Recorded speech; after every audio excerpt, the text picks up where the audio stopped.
Welcome back to another episode of The Conscious Artist, a safe space for conversations around mental health awareness for musicians, artists, and all human beings. I am your host, Pallavi Mahidara. I'm a concert pianist and teacher, and I am absolutely thrilled that you are joining us today. My hope for this show is that it will give all of us a sense of solidarity and knowledge that we are not alone, and together, through these conversations, we can create more awareness and change for a healthier future.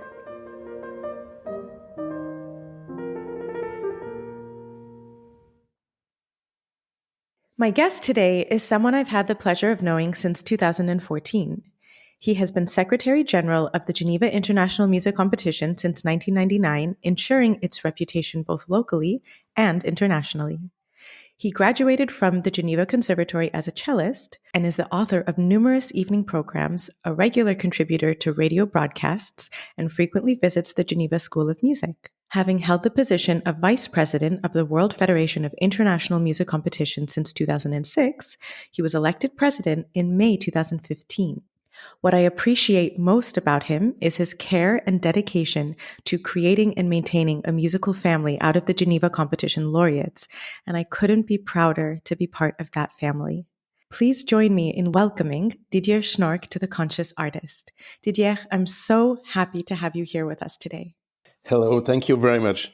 Me too, I'm very happy to be with you, and I'm very, very proud of having one laureate who is doing this kind of thing, because it's not that easy. And yes, congratulations for this broadcast. Thank you so much. So today's topic is about competitions, which of course you are a big expert in on the administration side, and I have a little bit of experience on the competitor side. You know, the definition of a competition is an event or contest in which people take part in order to establish superiority or supremacy in a particular area. However, as we know, art and music are subjective, and therefore, by definition, they cannot be judged by standards designed for competitions. So I'm curious to know, in your experience and opinion, what are the benefits of competitions in the artistic world?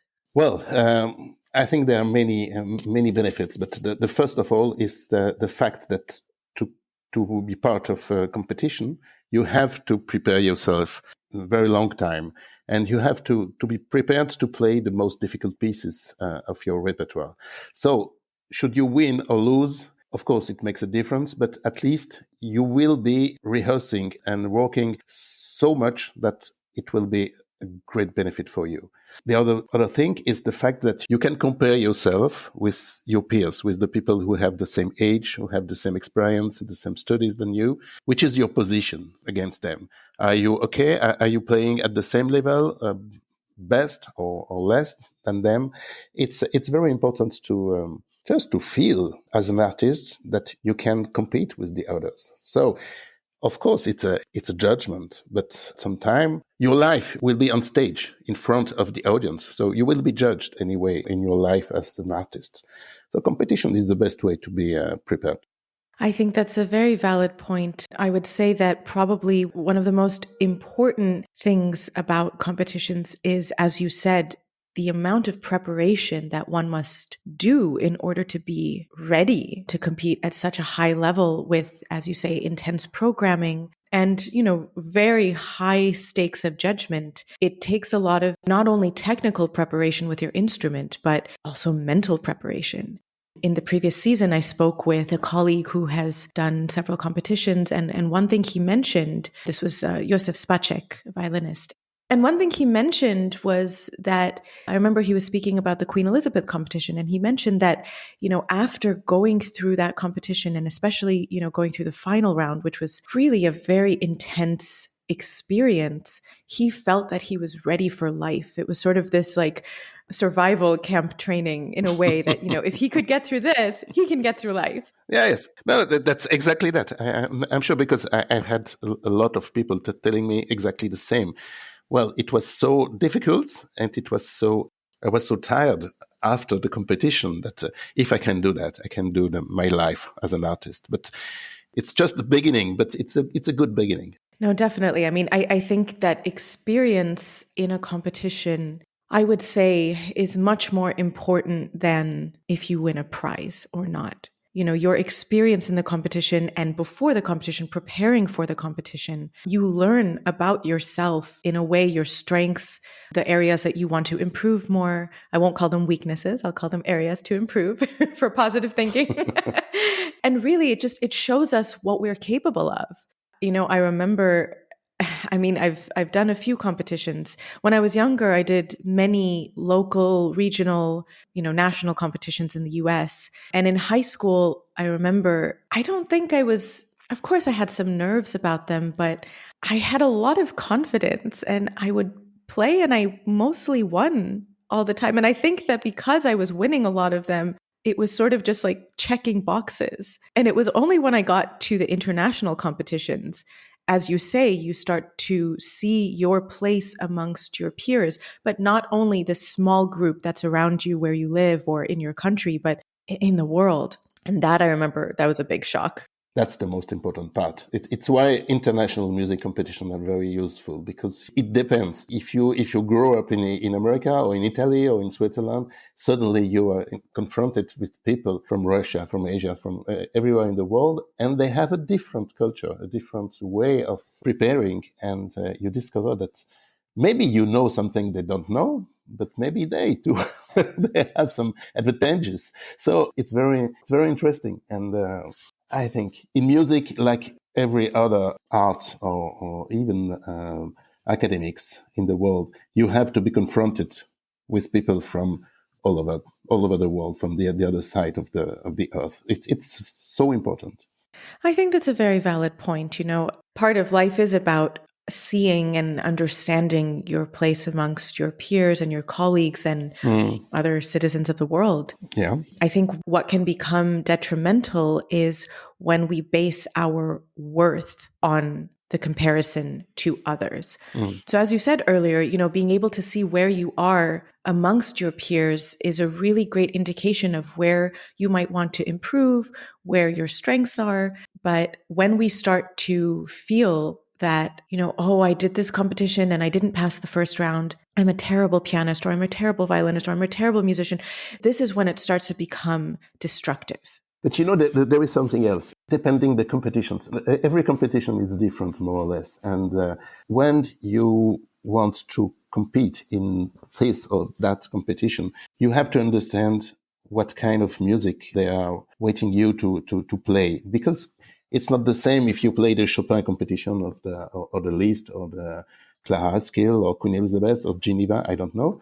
Each of them has a different story, has a different aim in the artistic. And so you, as a competitor, you have to think about the programming, think about what I want to deliver, what I want to propose to the audience and to the jury. And this is something that is very important in my way, because for me, an artist is somebody who has a project to propose to the audience and to the other musicians as well. So it's a moment when you have to think about your own project as an artist.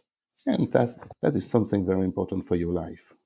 Wow, that's a beautiful way of thinking of it. And to be honest, I don't think I've ever thought about it in that way. I think a lot of us, when we're younger, doing university or after, and we're just thinking, which competitions are coming up this year or next year, the next time it comes, I'll be too old, so I have to do it now. There's a lot of pressure with Mm. the time and the age limits as well. And I remember I've applied for some competitions that I don't think I wanted to do, but I felt that I had to, because if I didn't take this chance now, I would lose it.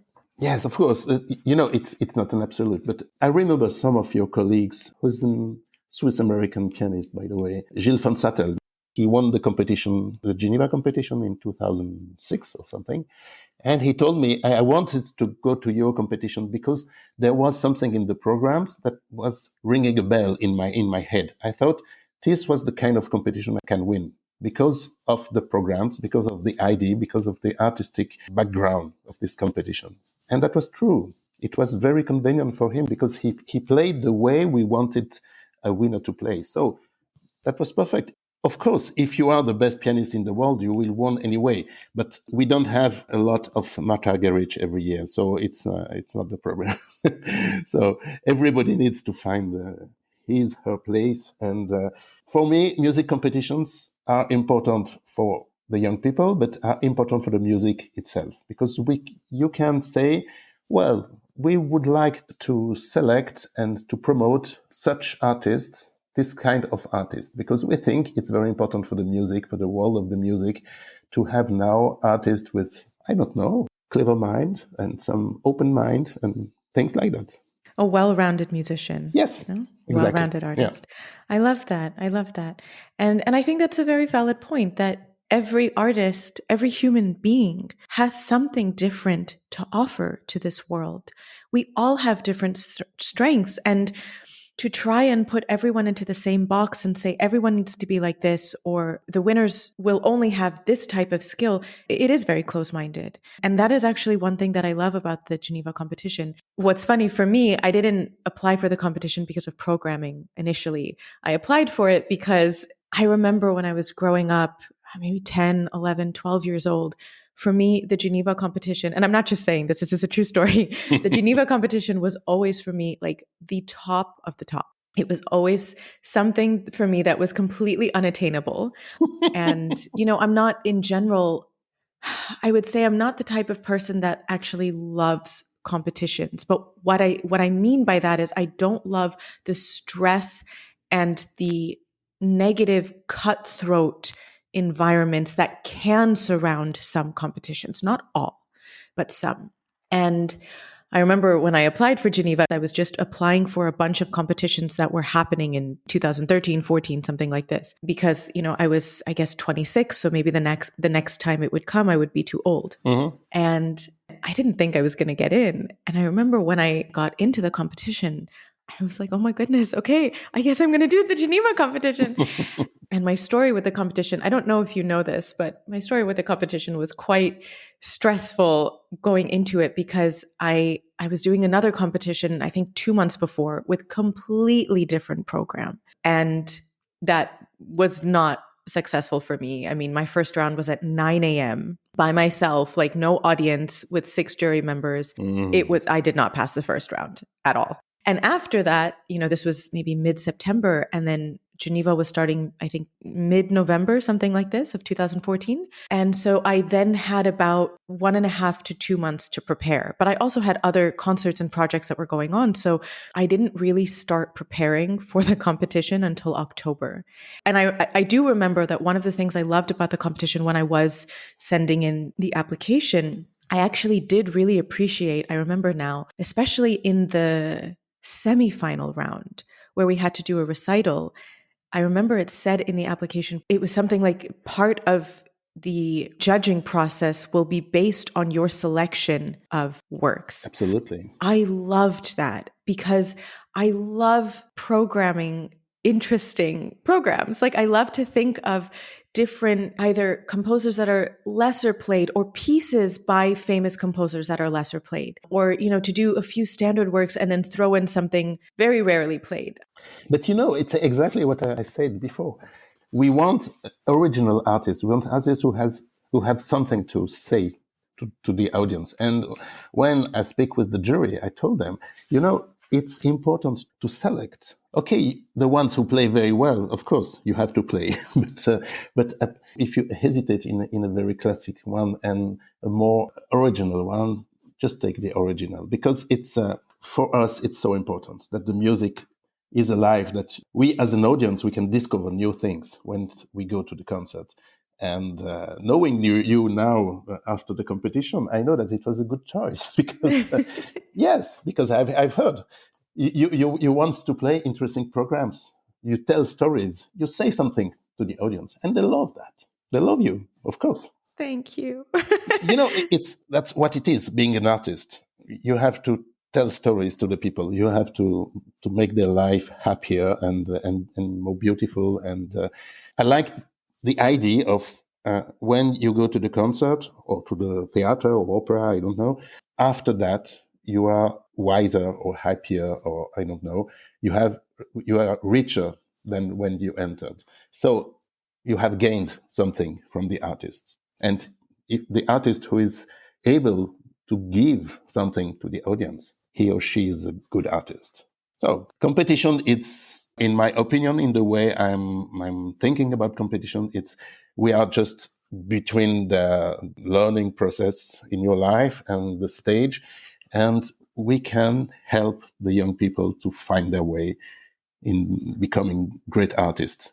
And we think great artists should be able to tell stories to the audience.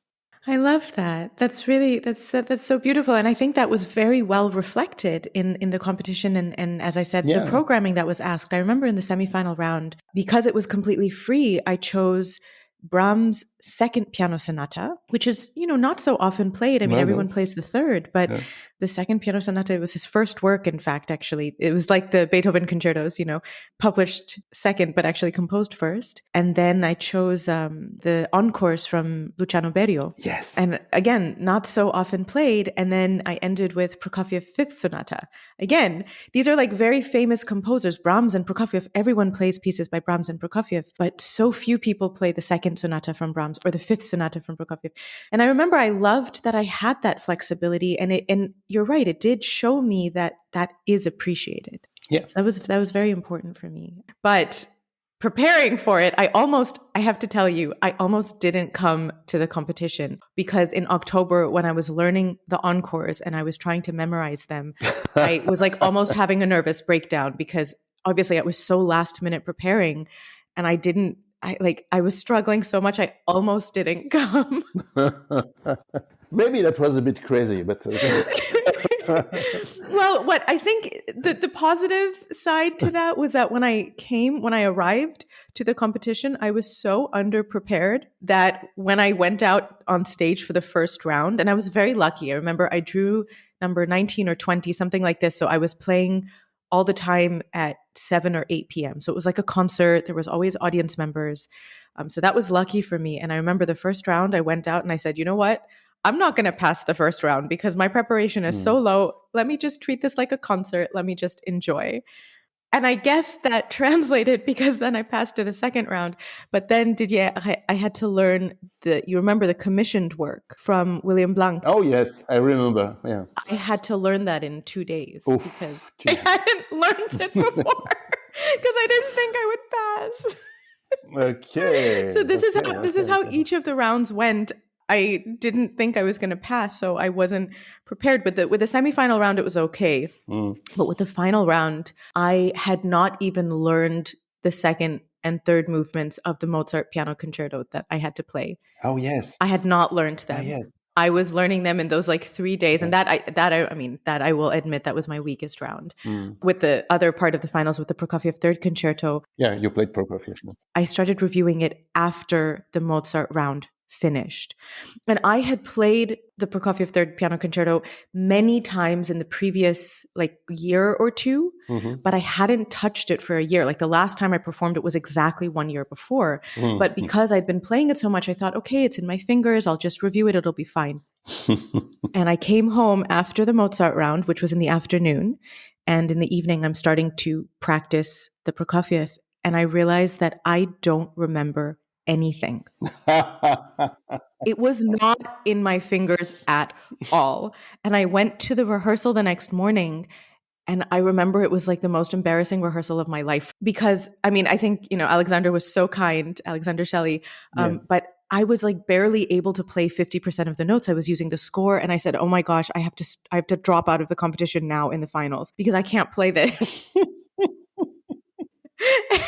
I went home. My poor host parents. I literally went home and practiced for the next 15 hours into the night to get it back. And then we had the dress rehearsal in the morning. And I remember I said to myself, if I can play this piece without the score through in this dress rehearsal, then I can manage in the concert tonight. And I did. And actually, the recording of the final round is actually, it's one of the recordings I'm most proud of. Yes, it's very good. It is very good.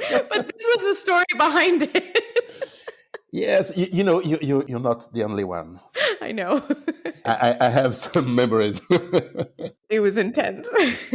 It's part of the life, of course. And we had some worse experience like that. And I remember one. It was a percussion competition, so it's not the piano. It's different. And if you don't know a piece, it's just impossible to learn a piece from scratch in 3 days, because percussion instruments, you have a lot of them, and you have to.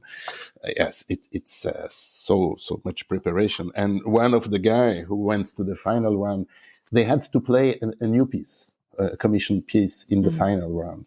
And of course, they had the score 2 months before or 3 months before, I don't know. He didn't practice at all this piece because he was certain that he wouldn't get to the final. And then he get to the final. He was very good. We were very much looking forward hearing him in final. And he didn't know at all the piece. So it was impossible for him to learn it. It was a disaster, really a disaster. And members of the jury were so angry about him. And he got insults and no prizes at all. He was in final, but he got no prizes because the jury was infuriated. It was like an insult to the jury members and to the audience, If you are in a competition, just do the competition for winning the competition. So you have to be well prepared, or you need to have the ability to go through all the way to the final. And you did it. You did it. I mean, I think that it was a culmination of many things for me. My very first experience, really big musical experience, was when I was 10 with a very last minute substitution. And that was basically, I was asked to perform Mozart Piano Concerto number 21 in 5 days at the Ravinia Festival in Chicago. I was part of a children's music orchestra camp as a violinist, by the way. Oh, really? Okay. And there was supposed to be a young pianist that was going to perform the Mozart Concerto with the orchestra. And, on the third day of the camp, he slipped on the grass playing Frisbee and broke his wrist. And the director of the orchestra knew that I was a pianist first and foremost. And so she asked me to fill in. Wow. And, I was 10. I did not know Mozart 21. I was very young. But I did it. And that experience was so formative that's when I decided I wanted to become a concert pianist. But thinking back to the number of times I have either had to learn things at the last minute because I've been asked to, or, shooting myself in the foot because I've left things to the last minute. Yes, it is a skill that I have. Certainly. But I don't think that it's healthy. I grew 3 white eyebrow hairs from stress during the Geneva competition. Yes, but it's your skill. You have it. You have this. A lot of musicians don't have that. A lot of musicians just cannot read music and play at first like that. So it's a strength that you have, and that's great. I like that. When in my old time, when I used to be a musician, an active musician, I could do that too. I was very good to. You just read the music and you play, and I was very good at that because, you need to have not only the fingers but the brain, sure. which goes with them, and you have the brain. Yes, that's an evidence, No, thank you. Yes, usually the best musicians they have this ability to play, but we don't like this moment when we're not totally ready, but you have to jump. No, for the mental stress, I think it's quite bad. It's very bad. It's very bad. When growing up, you learn to be better prepared. Of course. But one thing that I think that made it easier for me at the competition, despite me literally holding on for dear life, was the fact that the competition itself was actually one of the healthiest environments in a competition setting that I've ever experienced. And yes, it's possible that my memory of the competition is biased because I won a prize, but I don't think so, because I remember when I arrived in that room, I remember the room where we were drawing the numbers. Mm-hmm. Mm-hmm. And, in some competitions, you feel like everyone is pointing a gun at your head. and in this competition, I felt like everyone was there to help take care of the artists to the best of their ability. Everyone, like, with the competition. I remember you were so Yeah. kind. Menelik was just wonderful. Like, everyone that was there was just so warm and inviting and helpful. And that was a really important difference. And this leads me to a question that I have, which is, what are competitions trying to do to ease that crazy pressure that is involved in the whole competitive process to create a healthier environment for its competitors? Well, thank you for your words. Yes, it is. It is something that we cherish the most. It's so important to give competitors a space where they are comfortable. We know that there is a lot of stress, and we try our best to alleviate the most of it. But it's not a recipe. I don't know. It's just you take care of the people. You take care of everybody. We take care of the jury. We take care of candidates, and just consider everybody like a human being, and do your best to give them what they need. And security, they need to be well hosted.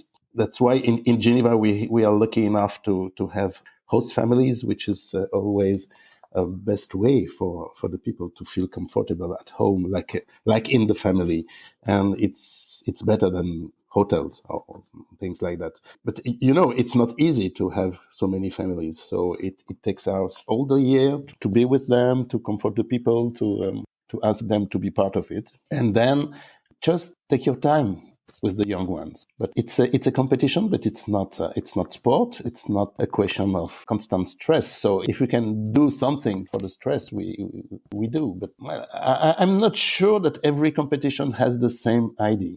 I've seen sometimes competitions with very strict rules, it's like military, sometimes it's like a camp, and you have to behave because it's the rule, and please follow the rules.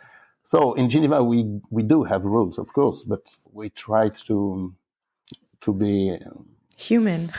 we don't want to break human. We don't want to break the rules, but if something can be arranged, we can't, and we speak to the juries, and they understand, and we choose jury members in the same way. I don't want the greatest artist all the time, all together, because I know it's not working the way I want it. I don't want a fight of egos in my jury, So that's why we are looking for human people as well, like we do for the competition. And of course, with my staff, it's the same. The first thing I judge on staff members is do they have the same spirit than me, and the same respect for the artists, for the people? Are they human beings? It's not in one year. I've been busy with competition since now 20 years, and so year after year, I think I've built a wonderful staff of people who care about young musicians, and that's the key. But it's not easy. It's a work all the year, because all the year you work with your people to prepare the event, and it's not only working on things on computers. It's speaking with them. It's building a spirit in your competition. So that's the way. I think you hit the key word and the key element, which is human. Yes, yes. Humanity, human beings, this human element, which is so important in life, because we need that human connection Oh, yes. in an environment that's already so stressful. To have someone speak to you as a human being and not just like competitor number 23, or whatever, that makes a huge difference. And going back to what you said about host families, I mean, those are connections that you build for life. Yes. My host family in Geneva literally became like my second parents. You are lucky. We are lucky that they are wonderful people. Yeah. They are Yeah. so wonderful. And I Yeah. can't tell you how incredibly safe I felt emotionally and mentally being hosted with a wonderful family. Yeah. Who, by the way, the wife is an amazing cook. So I was eating great food all the time. They had like this, very beautiful home. So the environment was very, Yeah. relaxing in that way. They have a beautiful Steinway downstairs, and luckily they had it in a soundproofed room, so I was practicing hours and hours and hours. But poor things, I mean, they had to hear so many hours of practice that time. But every time I go back to Geneva, I stay with them. Yeah, I know. And I have now stayed with them, I don't know, 15 times. Wow. I love them so much. And this for me is literally one of the most important aspects of art and music is connection. Yes, I'm so happy to hear that, because yes, it's exactly what we try to do with the competition. One of the key, is working with the right people, but I'm working with young people, with young musicians. And maybe they're not exactly at the level of being the winner of international music competitions, but they are professional musicians. So I'm always asking them, what do you think? If you are a competitor, what would you like to have? What would you like as an environment? Do you think this rule is correct? How would you feel if you are in the competition, in this environment, with this schedule and so and so? So the idea is to put yourself in the place of the contestants, as a contestant, and if you feel well, so it will work. So you try to arrange your event in the best way for the participants. And well, I'm asking the same with jury members, which is easier because they have to be sitting and listening to the audience. But if it's too much, if I'm asking jury members to sit for 8 hours in a row, it's not good, because the judgment at the end won't be good. So it's a lot of decisions like that. And at the end, if you're lucky enough to have the means and the environment, it's okay. You can have a good competitions, but every detail is so important, and it's the sum of everything that makes your competition a good one and a human one, because the people are the key. It's all about young people, so let's do the best for them. Yeah. The audience comes really after. It's not the most important one. We are lucky enough in Geneva not to live upon the ticketing, so it's not my main concern. I want the audience to leave good concerts, but firstly is for the competitors. Well, I can say as a former competitor, I really appreciate that. And as I said, the competition was really such a beautiful experience for me. Yes, of course, in the end, it was also musically, successful. Oh, of course. But the human experience was really, as I said, connections for life. And thinking about connections, competitions, to talk a little bit about the history of competitions. Yeah. During, for example, World War II, a lot of competitions were shut down, of course, because of difficult political circumstances between countries. And one competition that actually managed to not be interrupted was, in fact, the Geneva competition, which I believe was started in 1939. Yeah, that's true. Well, that's the history of Switzerland. Yes, we were in the middle of Europe, but not involved totally with the World War. Of course, there was the war all around Europe, and the Swiss army was at the border, but inside it was not war nor destruction. Nor people were lucky to have that. Okay, that's history. We paid another price, and it's not the problem. But the fact is that yes, the competition just started in '39, just before the war. Actually, just before, because it was in end of July or August, and the war began in September. So it was just before. And then from 40 to 44, there was a national competition going all the way. But national competition with Swiss citizens and with every musicians living in Switzerland at that time. So we had some very great names, foreigners who were refugees in Switzerland.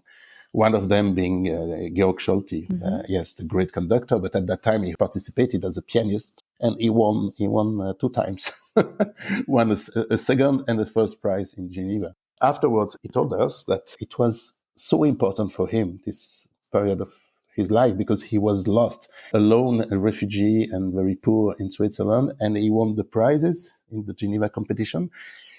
And that gave him the opportunity to leave during all the war, because he earned some money, of course. It was not much at that time, but he earned some money.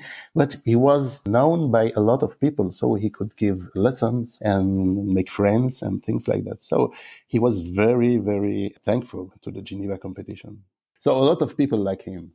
That was important because after the war in 46, 47, 47, when the life began to continue in Europe, and so the Geneva competition was the only one who was ready to do something. So for 10 or 15 years, Geneva was the big competition in the world because it was ready for the competition, and we had a wonderful laureates at that time.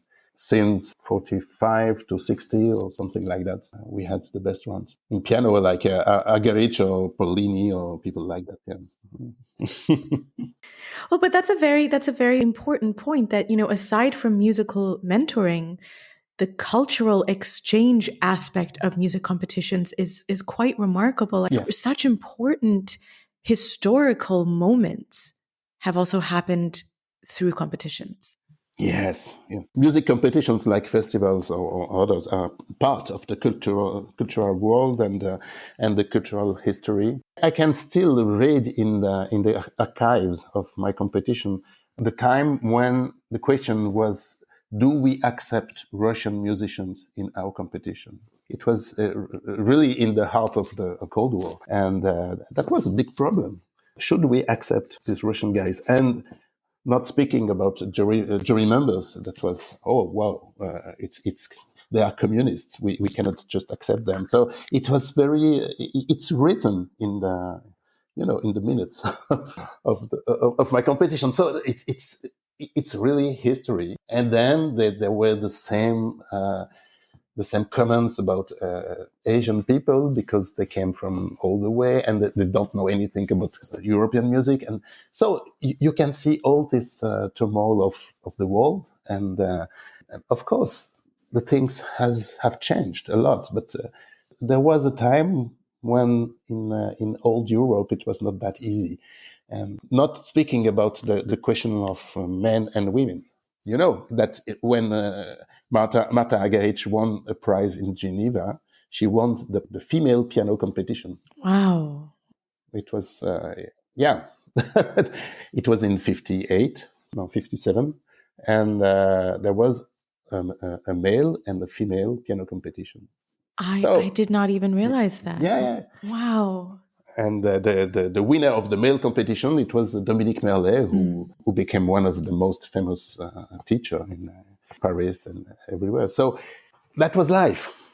And of course, it didn't last forever because I think 5 years after they decided to mix male and females. But well, today it seems incredible. That was life. And that was the society. And Switzerland has never been a very advanced society in this aspect. There's a beautiful quote actually by Yehudi Menuhin. I think it was in 1996. He was quoted saying about competitions, "We gather here, the jury members and I, not to measure the distance that separates the participants from each other, but rather to highlight the level of connection that they have achieved at the service of music and humanity." Yeah, that's beautiful. And I think it's just so beautiful. It's absolutely, and I wish every jury members could think this way. It's not always the case, but if you can think this way, I think then music competition makes sense. Really, that's a goal we should have, all of us. Well, again, I have to say thank you, a personal thank you for what you have done and continue to do for the Geneva competition to help sort of set a standard for perhaps what other competitions can try to strive for, because it's really a beautiful human connection that is built, and it helps to make the process, the competitive, stressful environment that exists in any sort of competition, it helps to make it a little bit more bearable. So thank you. Thank you. Thank you so much. You know, if we do that, it's because we think that the life of an artist, it will be more or less the same. A lot of stress, but if you don't see the reason why you're doing this live, why you play music, and why you spend so much time in practicing, there is no sense in doing that. So in my way, music competition should prepare you as an artist to your life. And if it's only about stress, this is not a life. So take some pleasure in playing, even in competition. And I want competitors to play concerts, to play music, and to offer something to the jury and to the audience. And believe me, the jury members are very sensible to that. They're not here to judge the strongest or the fastest one. They want music. If you come in competition and you play music, Well, the whole purpose of the pieces we play, right? yes, exactly. Well, thank you so much for such a wonderful conversation. Thank you for taking the time to be here with us today. Thank you very much, Valerie. And bravo for this opportunity. It's wonderful. Thank you all so much for listening. I am truly grateful for the support from each and every one of you. If you would like to submit any questions or topics for us to address on the show, you can send us a message on our Instagram page @ConsciousArtistPodcast. Help us to spread more awareness by sharing this episode with your friends, your colleagues, your teachers, and your students. And don't forget to subscribe wherever you get your podcasts. Sending you all so much love and strength to tackle this week, and we'll see you next Monday for another episode of The Conscious Artist.